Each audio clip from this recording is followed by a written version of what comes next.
What's up, guys? It's almost college football time. We've been doing our EA College Football 26 Toledo Dynasty if you want to check that video out. But let's talk about real college football. Let's preview the upcoming season because I think it's going to be a really good one, actually. So I kind of wanted to give my top 10 teams, but we got to start with those dark horses that may spoil the fun for everyone else. But the first one I'm starting with is the Arizona State Sun Devils. Shout out to my boy Ben and to my cousin Andy, alumni. Kenny Dillingham has done an amazing job of building this program up. He's even got Hines Ward as an amazing wide receiver coach. They have one of the most underrated coaching staffs, and it really showed last year taking the Big 12. A lot of hype around Colorado, Shadir Sanders. I think Arizona State should be the hype of this division. I think this is someone that really needs more credit for what he's built. And the biggest thing for them also is Scatabo is gone. And people are worried that that means they're going to regress. Kanye Udo from Army transferring in at running back could be an absolute beast. He's in a perfect situation. He's transferred there to build his draft stock, in my opinion. And they got a great offensive line. Arizona State definitely could be a threat. My second dark horse, I got to root for Tennessee this year after the whole Nico incident. Him transferring to UCLA just leaves a bad taste in my mouth. He was given really good NIL promises. He was given a really good opportunity at Tennessee. They were just getting good. And he says, nah. So Joey Aguilar comes over from Appalachian State. They still have Jake Merklinger there, but I think Joey Aguilar is probably going to start a little more seasoned, got a lot of playing experience. If the offensive line can keep him upright and the QB play can be good, they're a really good team. I mean, Jermod McCoy is probably the best corner right now for me going into the next draft for the NFL. They're a solid defense. If they can get decent to good quarterback play from Joey Aguilar, given he's not Nico, I know, but if he can limit the turnovers, because he did struggle with some turnovers at Appalachian State, they could be a really dangerous team. Now, anybody's team can be an underdog. The NIL and new recruiting style makes that a little harder to be, but let's get into our top 10, starting with number 10.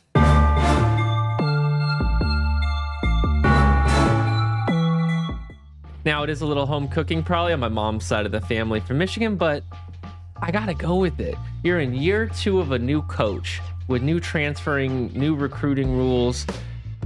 And if you really look at Michigan, the QB play should really improve with Bryce Underwood, and that was one of their biggest holes. You add into the new offense Channing Goodwin as a freshman. You add in Anthony Simpson transferring in from UMass, and Donovan McCulley from Indiana. Those are the wide receivers that are going to have to absolutely lock down what was a struggling offense last year and make Bryce Underwood look like what should be the best freshman, honestly, this year. What Michigan also has going for them is a phenomenal defense. If the secondary holds up, Michigan's probably the best defense in college this year. It will rely on the secondary. But Michigan has the easiest schedule, in my opinion, of these big top 25 schools in these powerhouses. At Oklahoma, at USC, at home against Washington, and they're at home this year against Ohio State after beating them last year. The rest of the schedule looks pretty easy. At Nebraska could be a little tough. At Michigan State's a rivalry game. I think they have one of the easiest schedules for these big programs. All right, let's get into number 9, and it's a familiar face.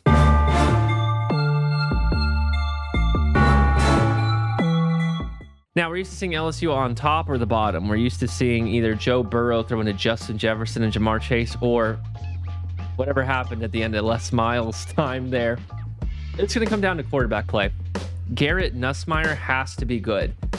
Last year, 29 touchdowns to 12 interceptions, not good enough.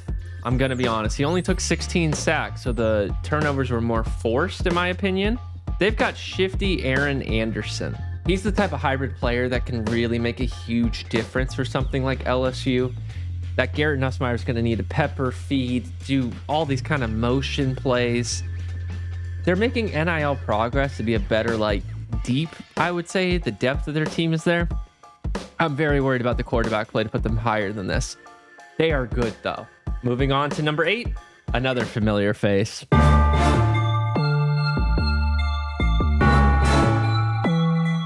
Now, the Crimson Tide are no longer with Nick Saban.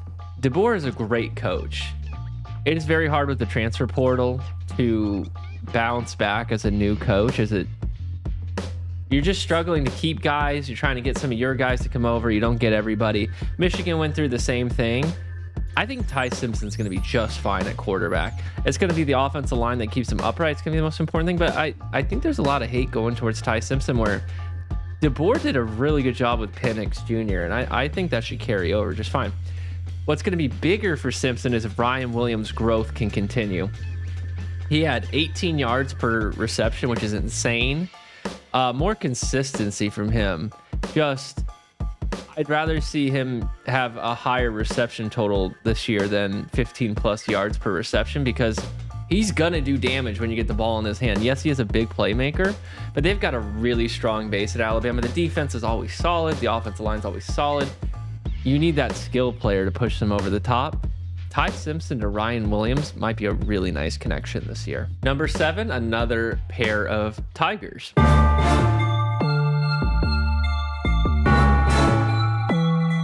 Now, this is obviously the Cade Klubnik show. I mean, 36 touchdowns, only 6 interceptions. He also ran for over 400 yards last year. He is the biggest threat to Arch Manning's #1 reign supreme of next year's draft. Except for maybe Arch coming back. I don't know. That's a weird thing we'll get into later. Can Cade Klubnik be enough to push Clemson to a national title? I don't know. He's an amazing quarterback. He's got Tyler Brown returning paired with Antonio Williams. They've kind of restructured their NIL, if you look at it, to try to make it a little more balanced. I don't think it's been as successful. I worry that their defense will look better against the ACC than they would against any playoff team. The ACC, their biggest threat is going to be what? SMU? I mean, Florida State's been in the dumpster, and they just lost even more players to the transfer portal. North Carolina with Bill Belichick, do we really want to talk about if they'll be an actual threat to win the conference? Clemson may get a little bump from the fact that they're in the ACC and it's not as difficult as it used to be. Cade Klubnik should play phenomenally to keep raising his NFL draft stock. Do I want to bet on them on any of these other 6 teams in a playoff game? Probably not. I know I'm going to get more heat for that because a lot of people have even been putting Clemson at #1 on their list. But I still think this #6 team is better than them.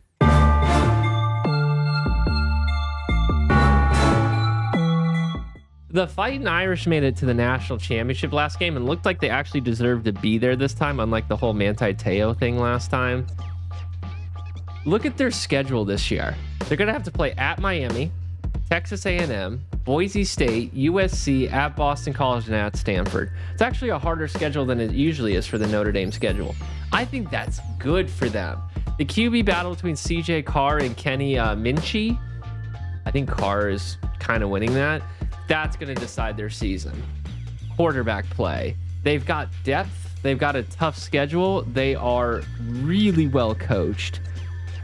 I think in a playoff game, if it was between Notre Dame and Clemson, which would be a phenomenal matchup, I would have to see the quarterback play for Notre Dame throughout the year. If it's even average or just above average, I'm still probably betting on Notre Dame for once. I think their NIL structure is phenomenal. The history of the school, they're getting plenty of donors. They are keeping players and adding on. Notre Dame's kind of scary. Now, #5, I'm actually seeing a lot of people down on.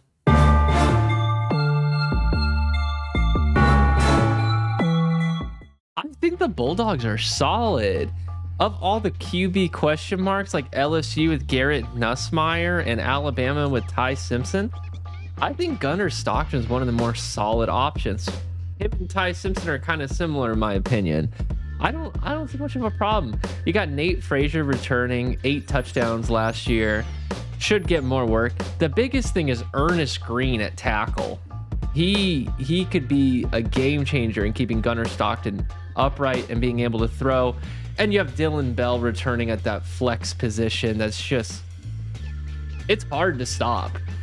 Georgia is always going to be deep. Kirby is always going to have a good defense. If he can get just solid enough QB play, and you add in something like Zachariah Branch transferring back from USC, they're solid. Now, for once, they were a little weak at edge rusher.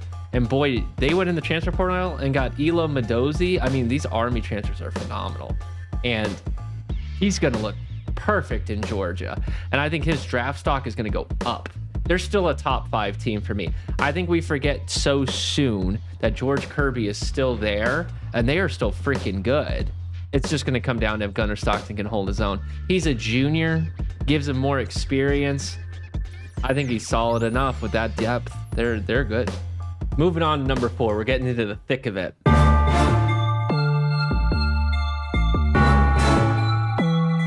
Why are people down on the Ducks so much this year? They say, oh, Dylan Gabriel left. They're going to regress. Didn't we say the same thing about Bo Nix? And yet Bo Nix also slid in the draft. Denver got a hell of a steal on him. So why wouldn't Dante Moore, the former UCLA quarterback, fit right in this system? You got Tetem Toiti. I could never say that name. I'm sorry, but he's an amazing defender. Trust me, he's great. They have a ton of new additions. Dylan Theinman is coming from Purdue to play safety. Malik Benson from Florida State's escaping that hellhole to play wide receiver. Isaiah World is an amazing tackle from Nevada. Should be shooting up draft boards very soon when you see him at Oregon. And DeCorian Moore is going to be a stud. He is strong. He is fast. He's agile. He's like what we used to see at Oregon with like all the LeGarrette Blount big muscle, and then you'd have James, the other running back. You know, you'd have all these amazing change of pace. He is a flex hybrid that is so strong. Their strength of schedule isn't too bad. They got a tough one at Penn State. At Iowa is never easy. They're home against USC, and then they're at Washington. The rest of the schedule isn't too bad. I think Dante Moore should step right in and be fine in this system. It's new meat. It's the same formula. On to the top 3.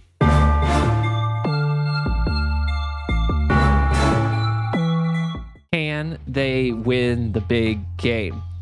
Drew Aller last year, 24 touchdowns, 8 interceptions. He also added 6 rushing touchdowns on top of what they already had at running back, which is insane when you think about it. It still wasn't enough.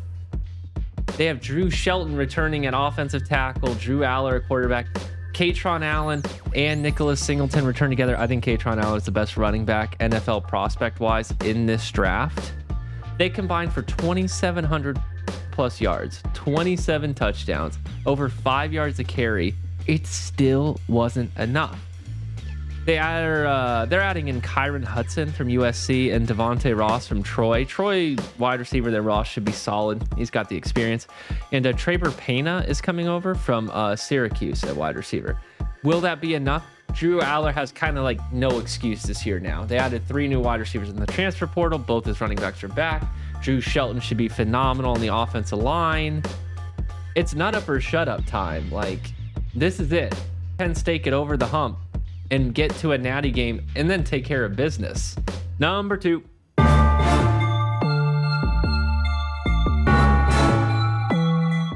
It's the returning champs. Jeremiah Smith is good. Over 17 yards of reception, 15 touchdowns. That's 6'3" and making it look silky smooth. You add in Cardinal Tate's coming back and Hinsman on their offensive line. Carson Hinsman is going to be still there. It looks like Julian Sayin is going to be their quarterback, red shirt. I don't see a problem with it. I honestly think Will Howard was meh. Like, I think honestly it's phenomenal. They won a national championship, but the quarterback play could have definitely been better. It literally cost them a game at one point about sliding, not sliding, throwing it away.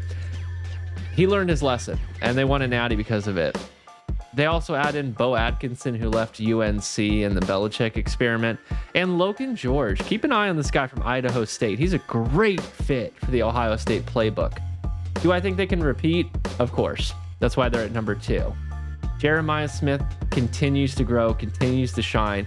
Julian Sayin should learn and pepper him. Cardinal Tate's an amazing experience on the other side as well, with plenty of playing time before. They're good. They're really good. If they can stay consistent, Ryan Day can keep his head on straight, there's no reason to think that they wouldn't repeat. Unless...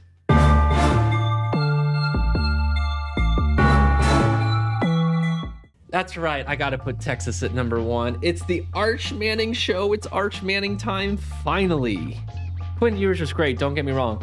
But Arch Manning does something that other Mannings couldn't do since they're his grandpa, which is run. He's a full-blown athlete like his grandpa. And if his deep accuracy has some issues like we've seen here and there, his legs will be enough to keep the secondary and the linebackers humbled to where the accuracy won't matter as much as he grows and hits them. he doesn't have to throw into as tight of windows on those long throws because they have to stay home. Otherwise, he's just going to run for 15 yards. He's got DeAndre Moore Jr. returning, who should be a breakout year. He already had over 11 yards per reception and 7 touchdowns last year. He's a perfect fit for this with Arch. They bring in Emmett Mosley from Stanford, who should improve in this playbook. And Jack Endries is a huge pickup at tight end from Cal. They've had amazing tight ends that have come and gone through Texas, like Sanders. And I don't think people realize that there wasn't much to fill in after this. So Endry should fit right in blocking, catching wise. The defense, Colin Simmons, Anthony Hill Jr., they should both be first round NFL defensive picks. I mean, Colin Simmons is a beast. Anthony Hill Jr. is that linebacker flex hybrid that's so nasty in college. Ryan Wingo is still going to be there to help DeAndre Moore and Emmett Mosley at wide receiver. They've got amazing running backs. One, unfortunately, isn't there yet. He's a next year commit that they're relating to Bijan Robinson. I don't know why I wouldn't pick them yet. Like, I think I have to pick them as the number 1 team and just believe that Arch Manning is going to be that number 1 overall pick. He might prove me wrong. Ohio State is very deep. Penn State is very deep. I think Oregon's really my number 2 team after I see Dante Moore play well. As soon as I see Dante Moore show himself, I think Oregon would slide up my board. You gotta bet on Arch Manning this year. You gotta believe it's the year of Arch and that we've all been waiting for. He's got the supporting cast. He's got a great defense there and a really good playbook. They should be dangerous.